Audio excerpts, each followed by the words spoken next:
I believe that this nation should commit itself to achieving the goal, before this decade is out, of landing a man on the moon and returning him safely to the Earth.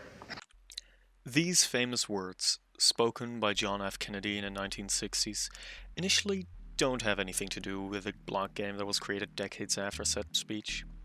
And although that is a fair assumption, me being me, looking at this video, and the American quest to set boots on the moon, I drew some similarities. Reaching the world border, for example, is a great achievement, and it's an even greater achievement to be a first person on your respected server to reach the world border. It's one for the history books. And so is being the first person to set boots on the moon. And it would also be a great feature for the respected countries. Though the similarities do pretty much end here. The distance I flew is about 30,000 kilometers. The distance to the moon? Just over 380,000 kilometers. Just short. But even still, it was a great journey. And it was a great achievement in my book. And although I faced many challenges on my journey, it still was a fucking amazing journey.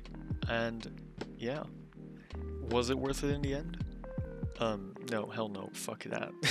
I'm never doing this again. Actually, I am, but later, more on that later.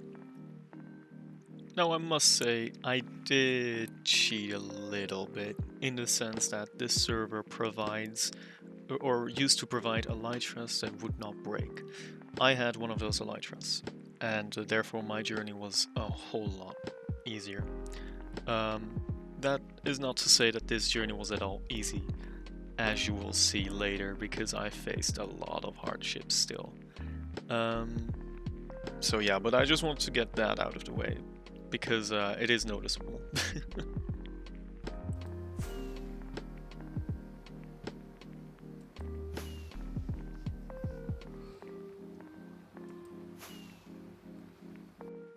After I gained a lot of altitude, I would just glide at an angle of 5.7, as you can see, and I would simply just glide for hours upon hours on end, and that's how I would make most of the headway. Now, that is quite a boring process, as you could definitely tell, so we'll just in the meanwhile do other things such as homework and all that. Yeah, so that wasn't quite as interesting, and it doesn't really make for an interesting video either. That's why I'm doing the voiceover right now, just because otherwise it'd just be so boring. Now, over here, this is where I made my very first stop, actually. I was a few million blocks out, you know, I believe it was the first time I landed on the ground, you know, and I thought, you know, I'm just gonna make a little shack over here. It seemed fitting, you know, and you can even see the coordinates. So, like, if you ever go on the journey yourself, on the pilgrimage to the world border, you can, and you can even check out the little shacks I made along the way. So I was just collecting a little bit of wood in order to build my little shack, because I did build some building material. I did bring some building materials, although they weren't for shacks like these. Yeah, so I just made a very simple shack. Nothing too Geneva-like.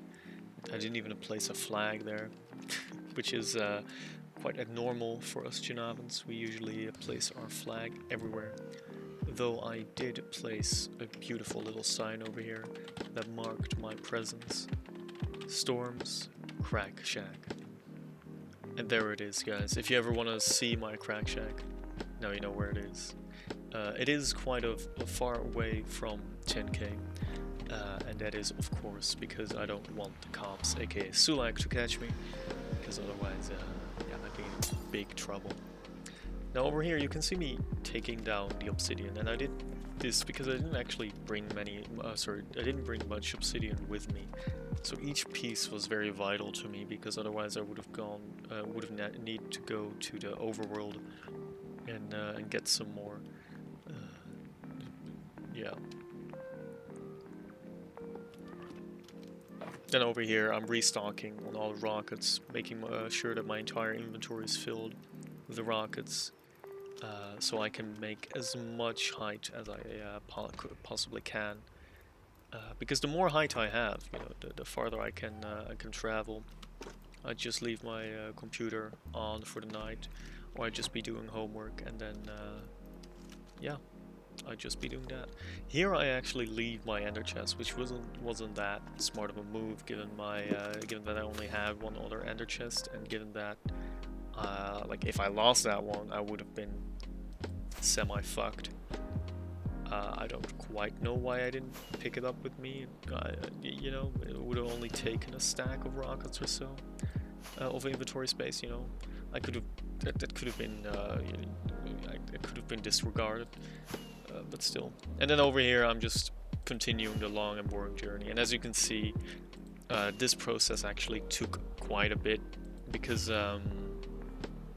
you can see how slow it is. This like I can leave my computer overnight and glide the part. But this part, the gaining the altitude, that was the most tedious part of the traveling itself, because there are more tedious parts. So let me tell you that. But of the traveling itself, this was the most tedious part. Just gaining that height in order to go to in order to glide the rest of the way. Yeah. Now, this was basically the end of this episode. I think I'm gonna cut it up into 1 or 2 episodes. Sorry, 2 or 3 episodes, because I can get a quick video out today, and just because I haven't been feeling too well lately, so it's a bit more manageable for me as well. So yeah, I'll see if next video there's a bit more action, if you will, because of something that's gonna happen. But you'll just have to wait and see for that episode.